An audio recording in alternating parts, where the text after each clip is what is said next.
Welcome to the Athlete Brand Advisor Podcast, featuring advice and interviews about athlete branding. Learn how marketing, public relations, and broadcasting can grow your brand. We also have special episodes to talk about recent news, events, and anything in the world of sports. The podcast is sponsored by Pliable, a versatile marketing, PR, and broadcasting company that identifies opportunities and creates tailored content for its clients.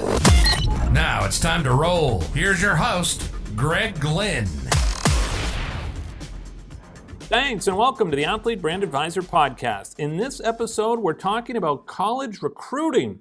Today's guest is Erin Reeves, a very good friend of mine back to those high school days. And Erin is a former college tennis player. She's also a college coach now, and I'm excited to welcome her to the Athlete Brand Advisor Podcast. Erin, thanks for joining us. Thanks for having me. All right, well, this is obviously a great opportunity for us to catch up. A long time that we've known each other.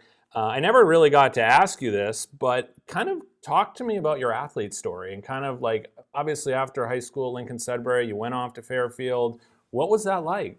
Yeah, so I know it's been a while. We've been friends for what seems like forever. So after Lincoln Sudbury, I went to Fairfield and played college tennis, which was an unbelievable experience. I'm still in touch with teammates today. And then after Fairfield, I ended up, I knew I wanted to get into coaching. I also knew I wanted my master's degree, so I stayed at Fairfield for another 3 years. Was the assistant coach while earning my master's, and then that was 2008 when I graduated. Came home and ended up going the sort of teaching tennis route for a while. Coaching high school on the side, worked for local Longfellow clubs that I know you're familiar with. Yeah, I remember. And then just really knew that I wanted to get back into college coaching and make that my career. So 2019, the Tufts job opened up, Tufts assistant job. So went to Tufts for a couple of years, and then in 2022, the Colby job opened up and made the move to be a head coach. And I've been up here since November of 2022. Yeah, and it's exciting to have you in Maine, by the way. I like that. But let's talk about now how coaching has changed, because you obviously were a player. You saw how, college athletes were coached at that time.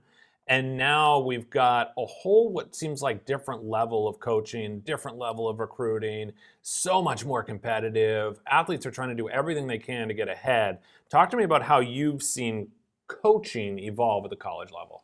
Yeah, it's funny when I think back to my own experience. My coach is named Jeff Weichner. He's actually currently the Wake Forest coach. And so we're still in touch, and he's been a tremendous mentor. And we sort of look back and laugh at what it was like when I was in school versus, now that we're both, obviously coaching different levels, but coaching. It's definitely changed. I'd say just social media is one of the biggest things. Like when we were in college, Facebook wasn't even a thing, let alone Instagram and Snapchat and TikTok and all that stuff. So, that's I think just one thing that's changed. I also just think the access that the athletes have, to coaches, we could barely text message on our phone. So if I saw my coach, it was because I was, in the office or at practice. Whereas nowadays it's, they can sort of get a hold of you whenever, which can be a good thing for sure. But I think just the communication piece has changed. Obviously, going deeper, like the NIL stuff has changed things. I haven't really dealt with that at the D3 level yet. With the transfer portal and all that stuff. But certainly at the higher levels, that's definitely changed sort of the face of recruiting and building a team and tennis in general. Tennis in general, for sure, yes. Yeah, it's amazing what has happened. So let's also, along those same lines, talk about, you mentioned social media, how recruiting has changed. Maybe walk through your experience as a player and now what it is today. Yeah, I think, just the way the I guess sort of goes both ways. The way that the athlete has access to see my Colby social media or any team's social media. Fairfield Tennis, we didn't have social media, so it's we're also trying to put out a brand and show recruits who you are, who your we culture, are, and also I think just from the coach's perspective, there's just so much more information out there, and the information's so much easier to get with the way videos and YouTube channels and some recruits will create an Instagram account solely for their sports recruiting, and so that's just all. I mean, none of that existed. I mean, I think I was sending in a VHS tape that so the way they can just send clips, sort of attach it to an email, and there's just so much more information out there, and it's so much easier to get the information.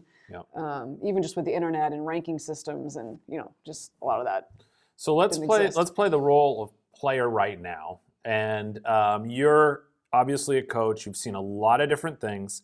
What do you like to see from recruits, and what don't you like to see? Let's start with what you like first. Yeah, great question. So what I like to see. So first of all, I'd say it starts with an email. Let's even go to how early should they be sending these emails to you, because there are certain time periods, and it's all different for divisions. But so yeah, Division III is definitely a little bit different rules than Division I. But I'd say beginning of one's junior year, if you sort of are making your list and have some ideas, definitely shoot an email, shoot a video. Sometimes I'll still be working on Let me ask you, do you pay more attention to emails that have videos for you to look at versus not? No, I mean I would say no. I will ask for a video if one doesn't have one, but it is helpful. It makes it easier though if that first email allows if it includes it. Yeah, okay, yes. Good, okay. So I'd say just definitely junior year. For me, I like to build a relationship. I want to have time to get the player on campus, meet the team. And so it's really hard when somebody doesn't reach out until literally their senior year. It's like I've already been recruiting girls for 6 months to a year at that point. So as a coach, you don't want to rush the process. Yes. It's like you'd rather have your players you're looking at rather than go, oh, where'd this one come from? And it kind of makes it a little more complicated. Yes, and I want the student I'm recruiting to feel comfortable with the choice that they're making as well. Right. So I definitely like it when people reach out earlier rather than later. Even like, for example, right now, our ED1 deadline was November 15th. So I'm now still getting emails, and it's like, we're already even past the date. I already have my recruits, they've already applied. So the earlier, the better for sure. Okay, and that totally makes sense, which is why I talk to a lot of athletes about creating a list of top schools you're interested in. I always like to say, hey, create a top 20. And then work your way down from there, get the emails from the coaches. They're all online. I mean, this is not rocket science. You guys have your emails or there's directories. So in addition to reaching out early, in addition to having a video to reduce that communication back and forth about trying to get a video, what are some other things you like or you're looking for, even when you're on the recruiting trail, that you see and you go, I'd be interested in talking to that athlete because. Yeah, I'd say one just quick point about the email. I'd say the first email, it doesn't have to be that long. Sometimes I open up emails that are paragraphs. far too long. I just want to know where you're from, give me your stats, a little blurb about, hey, why Colby caught your eye. Those are the most helpful emails. And then I personal, can do, right? yes. I mean, this needs to be personal. Yes, that's the other thing. I've gotten called the wrong coach. I've gotten emails to another school. So definitely proofread. Make sure you're not just cutting and pasting, and that you really know who you're sending it to. Let me ask another question, because I saw this the other day. Would it be helpful if someone looked at your roster and said, hey, I see you have 4 seniors. You probably are going to have a spot this year, right? Like they're almost doing your work, and it shows how much they care. Yes, I actually love it when people reference something that they clearly had to do research on, Right. Or if they're from a particular area and I have a girl on my roster from that area. Make mention of that. So-and-so. Like, Yeah, let me know. Like, yeah. just it creates a personal touch. Obviously, I will check in with my own team about, hey, did you play this girl or whatever. But yeah, no, anything that shows me that they've done some extra work and that they're, truly. What other things do you like when you're recruiting or when you see an athlete, or specifically tennis even, behavior on the court, behavior afterwards with parents? I mean, I look at this stuff when I look when I'm recruiting, so I imagine you're looking at the same things. Yeah, I mean, you go to these showcases or tournaments, you are trying to get a full picture of who the family is, who the parents are the parents behaving on the sidelines. It's all things we have to look at, because to bring this person into our family, what are we getting ourselves into? Yeah, definitely for the girls, sportsmanship is important to me. Are they being respectful to the refs? Are they carrying their own bags? How are they treating their parents before and after the match? We definitely can sort of sit back and look at all those things. In terms of the athlete, yeah, I mean, sometimes maybe the girls got a little bit lower ranking, but they're moving their feet and they're showing me something that's like, oh, okay, maybe that wouldn't have showed up, some gritty player that doesn't necessarily show up on paper, but when you see it in person, definitely girls have caught my eye that maybe, might not have if I just looked at rankings. Right. So let's talk about the rankings, obviously for tennis specifically. What do coaches look at first, and where should people be going to look at the rankings, or what sites matter? Or what numbers so matter? I'd say the two big ones right now are the UTR site, and the ITA is really pushing this world tennis number. So those are the two that I go to. I'd say right now I use UTR more. So that just, again, gives a ballpark. Certainly we always get the emails that's like, I know I'm a, 6, but I feel like my coach says I'm a, so sort of try to avoid those, because if you're playing tournaments and you have a ranking, the numbers don't lie. The numbers is what it is. So I definitely would look there. Tennisrecruiting.net is also a good website. I would definitely make sure your profile is up to date, your email, headshot information. Yeah, I mean, just right, exactly. You see a lot don't have a photo, because coaches definitely will look at that as well. It's effort. In my mind, at the end of the day, it's effort. What does your profile look like? How detailed is this? Let's go to recruiting videos. You mentioned them, obviously, in these emails. Tell me what you like about a good tennis, specifically, because every sport is different. Tennis recruitment video, let's even start with length. How long do you really want this video to be? I'd say, 10 to 15 minutes is probably long enough. For me, I like match play. I want to give me a shot of the whole court. Please identify which player you are. Sometimes you get, girls that'll both have a hat on and a ponytail, and sometimes, depending on the quality of the video, it's, you don't want to spend time trying to figure out. You find the other recruit, you're like, exactly. I'll take the other one. So, that's definitely helpful. Let the coach know, which side of the court you're on and what you're wearing. And I like to see match play. I want to see what you look like when you win a point, when you lose a point. How do you construct points? Some people will include sort of, just shots of them hitting. Yeah, right? Highlights are useless. It's for me to see, you hit a forehand winner and then it cuts out and then you hit another forehand winner. It just doesn't show how you got to that point, or, maybe you're hitting with somebody who's weaker, who's just, beating you balls. So I would rather just play a tournament, have somebody record. So you're willing to sit there and watch 10 to 15 minutes? Yeah, I mean, definitely, if this is somebody who I think you're is in range, I'm interested in. Sometimes people will take, shots of them hitting forehands, backhands, volleys, and if you want to include that, that's fine to show, some technique stuff. I just wouldn't spend too long, and make sure you always have a view of the whole court. Sometimes people will go, next to the player and shoot it, and it's like, okay, I can see you swinging, but I have no idea if that ball hit the fence or in the net. So stuff like that, I always like to have a view of the court. Okay.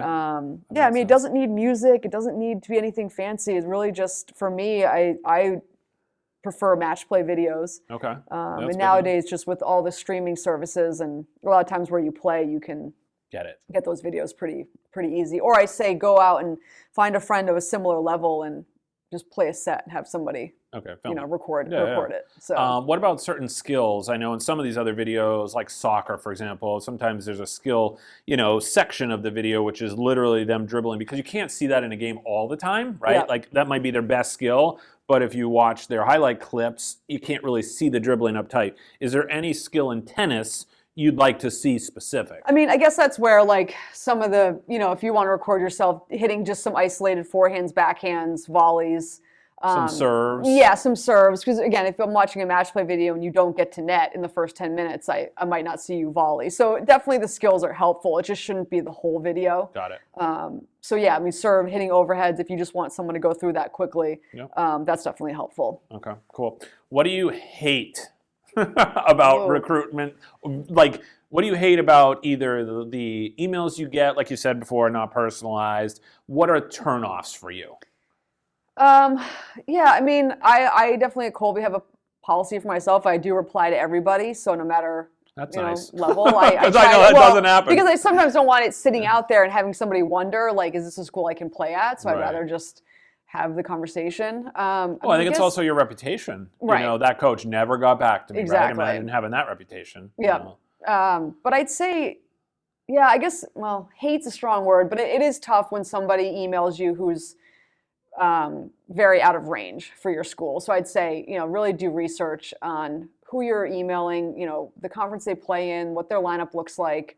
Definitely you can like shoot for the stars, but sometimes you have to be realistic with, who you're emailing. But yeah, other than that, I mean, I guess, just stuff that's not personalized, stuff, when somebody's referencing the wrong school or the wrong coach. Yeah. How many emails to follow up? You respond to everybody, which is nice. How many do you think are too many? If someone hasn't responded, I know you know other coaches. 2 emails, I don't hear a response. 3 emails, I don't hear a response. I'd say if you're gone 2 or 3 emails and no response, it's probably a no. Probably no. The other thing to always look at is when are you emailing? Because if somebody emails me in sort of March and April, that's when I'm at my busiest in terms of my team and organizing practices and we're on the road every weekend. So I know sometimes I'm a little delayed getting back to people. So also, have a sense of when your timing. In season is not the best time. I mean, you can definitely shoot an email, but it might take me a little bit to get back to you only because I'm trying to organize practice when and travel. When is downtime for you? Like, so when is the best time? For Division 3, I mean, we're in the off season basically November to February. So, I mean, that's a great time to reach out. We are in season in the fall. That goes quick. And then basically the spring from February to May, we're pretty busy. And then obviously the summer is a big time for coaches to get on the road. So, summer is a great time to make contacts as well. Okay. Let's talk about at an actual tennis tournament. Player wants to come up to you, say hi. What are you looking for? Do you like that? How does it work? What are some of the conversation and so talking points? this is where some of the rules just differ between leagues. So for Division 3, if we're at a showcase or a tournament, we can talk to the player, but they have to be done for the day. So if they play one singles match and they have another one, they can come up and say hello. We're allowed to, do a very brief, hey, how are you? Hi, how are you type situation. But we really can't sit down and have a conversation until that player is done for the day. So it's also like, obviously maybe the girls don't always know the rules, but for the coaches, like sometimes it's like, hey, nice to meet you, but circle back later when you're done. And then, that applies to all coaches at all tournaments? So Division 3, yes. I know Division 1 has different rules. Like Division 3, we can talk to parents and family members. Division 1, they can't. Okay. So there's definitely some nuances between the divisions. So what does a good conversation look like after the event? Come up to you and say, I what are you would looking say, for? First of all, the girl should always introduce herself. A lot of people will just come up and start talking, and you're just trying to rack your brain of like, okay, did we email? Who are you? And like, so that gets tough. Like, so always just come up with a handshake, introduce yourself. Obviously, coaches, we talk to a lot of people, we get a lot of emails, so it's really helpful to say your name, which sounds so basic, but it doesn't happen sometimes. I mean, it's nice with the showcases because sometimes they have their last names on their backs, but the tournaments, they wouldn't. So I mean, just coming up, and sometimes they'll say, hey, I emailed you, or sometimes it's a girl we've been in contact with and I know I'm going to see. And then, just having a conversation, about maybe how their play was, just more stuff about Colby, just seeing where they are in the process. It depends sort of when these conversations as the athlete, I should be asking you things in person, like, I really enjoyed coming on campus when I went on my tour. Because of course then we have the whole thing, official visits, non-official visits. You must like it, I'm sure, when athletes can say, hey, I've been to Colby. Yeah, they have to visit. That's definitely a deal breaker for me. I mean, you Mainer as well, like we are up here in Central Maine, and I need people to see the campus, meet the team, come chat with me, see the facility. Because it's, Maine might not be for everybody. So for me, it's, if you're telling me you're interested and you haven't visited, sort of goes lower on my list because I feel like if you really were interested, you are going to come. And you're going to come and it's a big decision and you've got to be sure and the coach has got to be sure. So yeah, you've got to take a visit. Okay, nice. I like that. And then let's talk about advice you have for just general advice for a young tennis player, even starting out, or a family that's like, oh, our tennis player is going to be the next big thing. Like, what do you do, and how do you kind of, as a coach, help the athlete and the family know what the best advice is to kind of just start your tennis career, and how you're going to go through high school and do this. And I think like I can definitely comment on this because I was in that teaching, sort of academy profession for a while. Focus on getting better. Like, don't worry about the rankings and the numbers when you're 9, 10, 11, 12 years old. Focus on developing your skill. Yes, the rankings do become important. The other thing is, I would say, don't specialize too early. Like, play other sports, have other skills. That athleticism matters. Grow your athleticism, especially for me at Colby. I've recruited a couple girls who are just super athletic, and they're getting better very quickly because they're athletes. So I would say, playing other sports isn't a bad thing. I mean, I know you sort of hit a point where, you maybe we'll focus on, let's say it's tennis, but. I mean, well, let's even go down that road. Is when do you have a tennis instructor, or go one-on-one with the coaching and go down that road? Yeah, I mean, it definitely happened at all ages. Like I said, I worked at a club, and you'd have 8, 9, 10-year-olds with their weekly private lesson. We had academies where they'd come multiple times a week in their groups. So I think when it's that young, the child really has to be driving it. Like, they have to want to do that. And sometimes, in a group setting, you sort of can identify some kids and be like, hey, this player's really getting it, and maybe they'd be interested in doing more. But that's sort of, it's hard to say, put an age on it, but, I'd say definitely for those who, are on my team now and, playing college tennis, like, they've probably been working at it for a long time. Yeah, that makes sense. And then as far as, maybe looking at recruiting as a big picture, I think one of the things I'd love to hear from you is kind of like why you love the game of tennis and why you do what you do, Yeah, I mean, tennis has just been so good to me, and has opened up so many doors and given me so many experiences just from my experience as a player. Being able to go through that, and I pull from that a lot when I'm coaching now. Of I really had this great experience at Fairfield, and what made it so great, and how can I bring some of those elements here to Colby. I just love the competition. I love the camaraderie, the team. I've got a really special team this year. I've got 9 of them, and they've all really come together, and we have a lot of fun. And so it's just to be able to say I'm going to work in my Colby tennis hoodie, and be around a tremendous group of women is just been awesome. So, and even when I was teaching, you meet so many people from all walks of life, and I just knew coming out of college that I wanted to be a tennis instructor or a coach. And I've made my life and career that, and I definitely would not have it any other way. I've made some of my best friends, our fellow coaches. Yeah. So we're competitive with each other, and then friendly off the court. So it's just tennis has given me a lot, and I want to give that to others. Through my coaching, if possible. That's really cool. And one last note, obviously Pliable, very passionate about women's sports, Mission E50, obviously to increase the popularity of women's sports.